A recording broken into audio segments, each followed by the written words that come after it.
Hello students, now we are going to discuss about electrostatic potential energy of system of charges. Okay, இப்போ ஒரு Q1 அப்படிங்கிற சார்ஜை நம்ம ஸ்பேஸில் ஐசோலேட்டடாக வச்சுருக்கிறோம். அதாவது இந்த Q1 வேற எந்த சார்ஜ் சிஸ்டம் கூடயும் இன்ட்ராக்ட் பண்ணாது. It's completely isolated. ஓகே, இப்போ நம்ம Q2ங்கிற இன்னொரு சார்ஜ் அது இன்ஃபினிட்டியில் இருக்கிறது. ஏன்னா Q1 already in isolated state இல்லையா? ஸோ Q2வை இன்ஃபினிட்டில இருந்து ஒரு certain பாயிண்ட்டுக்கு மூவ் பண்றோம், right? This point is P, which is R distance from the Q1. Here the Q1 is source charge. இதை சுத்தி இந்த டெஃபினட்டா ஃபீல்டு இருக்கும். இது Q2ங்கிற சார்ஜ் பாசிட்டிவா இருக்குன்னு அசியூம் பண்ணிக்கிட்டோம்னா இந்த Q2வோட மூவ்மெண்ட்டை Q1ஆல ப்ரொடியூஸ் ஆகக்கூடிய ஃபீல்ட் அப்போஸ் பண்ணும், ரைட்? அப்போ எலக்ட்ரிக் ஃபோர்ஸோட டைரக்ஷன் எப்படி இருக்கும்? ரிப்பல்சிவா இருக்கும். அப்போ இந்த ரிப்பல்சிவ் ஃபோர்ஸுக்கு எகைன்ஸ்டா நம்ம Q2வை பாயிண்ட் Pக்கு மூவ் பண்றோம். இப்போ definitely we have to do some amount of work, right?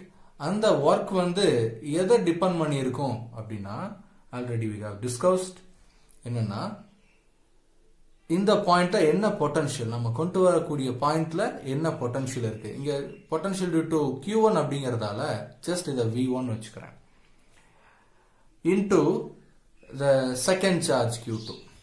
இந்த ரெண்டையும் டிபெண்ட் பண்ணிருக்கு. ஸோ எப்படின்னா work done is equal to potential at the point times the second charge Q2. Here the V1 is potential due to plus Q1 point charge. So the equation is Q1 by 4 pi epsilon naught R. Here the distance is R. So the work done will be W is equal to Q1 Q2 by 4 pi epsilon naught R. Right? Okay. So நம்ம இங்க இந்த work பண்றோம். இந்த work பண்ணதுக்கு கரஸ்பாண்டிங்கான energy தான் இந்த சிஸ்டத்துல potential எனர்ஜியா ஸ்டோர் ஆயிருக்கும். எலக்ட்ரோஸ்டாட்டிக் பொட்டன்ஷியல் எனர்ஜியா ஸ்டோர் ஆயிருக்கும். So that electrostatic potential energy is represented as epsilon is equal to Q1 Q2 by 4 pi epsilon naught. Potential energy is nothing but work done in bringing the second charge to the particular point. Okay, right. இப்போ எங்கிட்ட ஒரு question இருக்கு.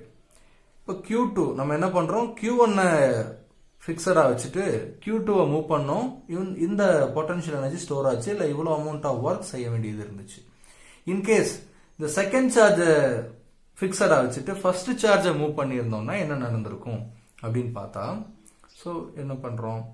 Plus Q2 is placed isolated. அதுல இருந்து same R டிஸ்டன்ஸ்ல வேற ஒரு point P prime அப்படிங்கிற ஒரு பாயிண்ட். இந்த பாயிண்ட்டுக்கு நம்ம இன்ஃபினிட்டில இருந்து Q1 மூவ் பண்றோம், பிளஸ் Q1 மூவ் பண்றோம். ஸோ இதோட பொட்டன்ஷியல் மேபி V2, ரைட்? அப்போ work done in bringing the Q1 charge to the point P prime is equal to potential at P prime into the second charge Q1. So the potential V2 is equal to simply Q2 by 4 pi epsilon naught R. Okay, so for total work done W is equal to Q2 into Q1 by 4 pi epsilon naught R. இந்த work தான் potential எனர்ஜியா store ஆயிருக்கும். So same. அப்போ Q1 Q2 by 4 pi epsilon naught R. So இங்க ரெண்டு பொட்டன்ஷியல்ஸும் same, ரெண்டு potential எனர்ஜிஸும் same. ஓகேவா? So அப்போ இதுல இருந்து என்ன தெரிஞ்சுக்கிறோம்னா, ஃபர்ஸ்ட் சார்ஜ் ஃபிக்ஸடா வச்சுட்டு செகண்ட் சார்ஜை மூவ் பண்ணாலோ, இல்ல செகண்ட் சார்ஜ் ஃபிக்ஸடா வச்சுட்டு ஃபர்ஸ்ட் சார்ஜை மூவ் பண்ணாலோ, ரெண்டு கேசஸ்லயும் நம்ம செய்யக்கூடிய ஒர்க் சேம், ரைட்? செய்யக்கூடிய ஒர்க் சேம். ஸோ இப்போ இது கன்சர்வேட்டிவ் ஃபோர்ஸா இருக்கிறதால, அதாவது எலக்ட்ரோஸ்டாட்டிக் ஃபோர்ஸ் இஸ் கன்சர்வேட்டிவ் ஃபோர்ஸா இருக்கிறதால இந்த சிச்சுவேஷன் நமக்கு பாசிபிள் ஆகுது.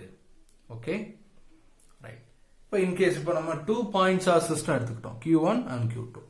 ஸோ இதை விட அதிகமாக அப்படின்னா மோர் தென் 2 நம்பர் ஆஃப் சார்ஜஸ் இருந்துச்சு அப்படின்னா நம்ம அந்த கேஸை எப்படி டீல் பண்ணலாம் அப்படின்னு பார்க்கலாம். ரைட்?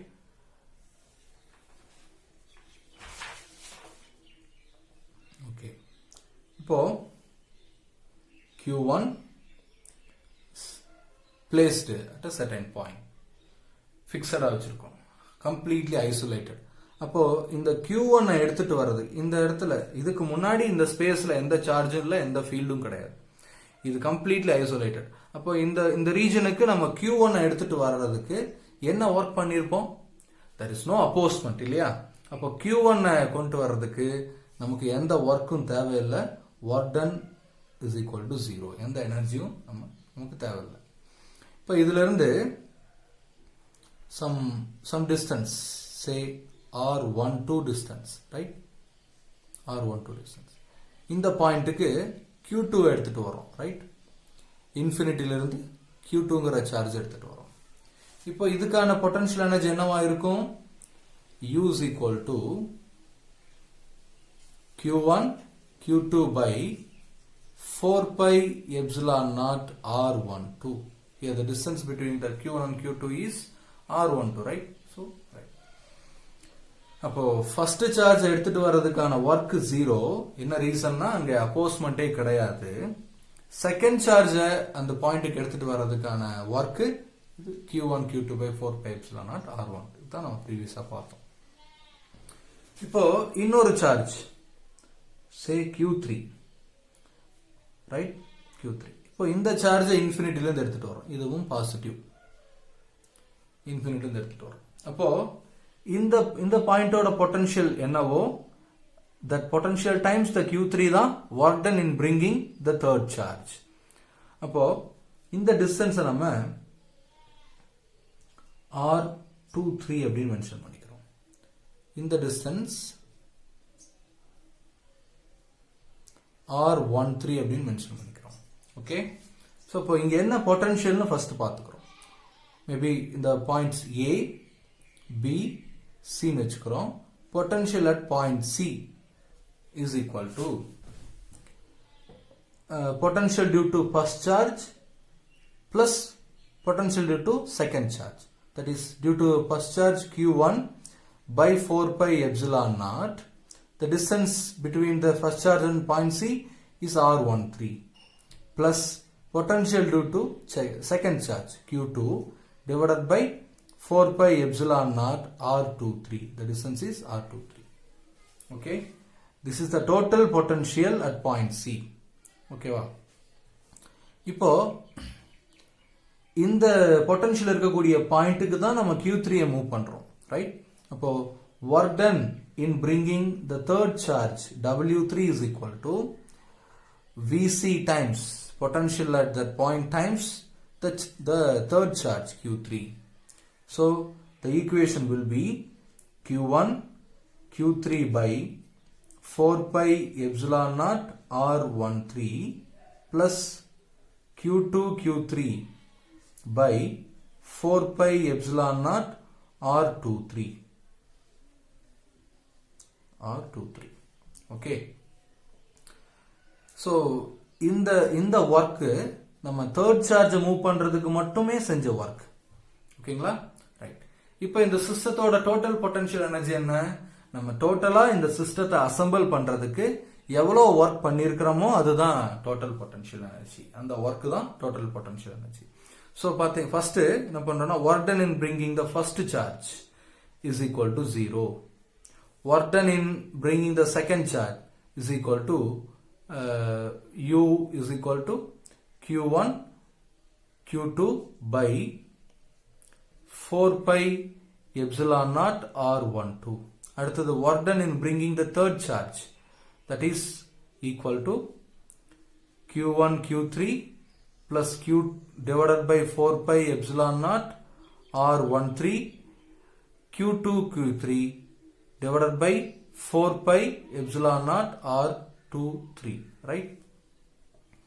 இப்போ the total work done, the total potential energy of the 3 point charge system U is equal to 0 plus Q1 Q2 by 4 pi epsilon naught R12 plus Q1 Q3 by 4 pi epsilon naught R13 plus Q2 Q3 by